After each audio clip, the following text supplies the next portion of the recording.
अभी उसको पूरा ट्रांसफॉर्म हम कर रहे हैं। हम लोग उसको सारे कोचेस जो है ये मेट्रो जैसे हम कर रहे हैं, फुली एयर कंडीशन और उसके डोर क्लोज होने वाले हैं। हे होतं मुख्यमंत्र्यांचं एका मुलाखतीमधील 4 महिन्यांपूर्वीचं वक्तव्य।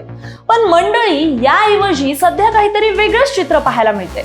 मुंबईची लाईफलाईन असलेल्या लोकलमध्ये इतक्या वर्षांनी मोठा बदल होतोय आणि या बदल अंतर्गत स्वयंचलित दरवाजांची नॉन एसी लोकल सेवा सेवेत येत आहे।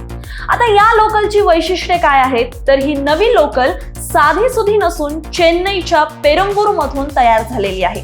या ट्रेन मध्ये सगळे डबे हे एकमेकांना जोडलेले असतील, म्हणजे प्रवासी हे सहज एका डब्यातून दुसऱ्या डब्यात जाऊ शकतात। दरवाजे हे पूर्णपणे ऑटोमॅटिक असतील आणि त्यांचं नियंत्रण मोटरमॅनकडे असेल, त्यामुळे सुरक्षितता वाढणार आहे। आणि सर्वात महत्त्वाचं म्हणजे चांगली व्हेंटिलेशन सिस्टम लोकल मध्ये असल्याने कार्बन डायऑक्साईड बाहेर जाईल आणि आतली हवा ताजी राहणार, त्यामुळे कोंडण्याचा कोणताही त्रास हा उद्भवणार नाही। मात्र असं असलं तरी या सगळ्यात सोशल मीडियावर लोक अजूनही असा प्रश्न उपस्थित करतायत की एसीचे आश्वासन देऊन स्वयंचलित दरवाजाची नॉन एसी लोकलवर जास्तीत जास्त खर्च करणं योग्य आहे का? आणि एसी सर्व लोकल हे योग्य दरात करणार होते, त्याचं काय झालं?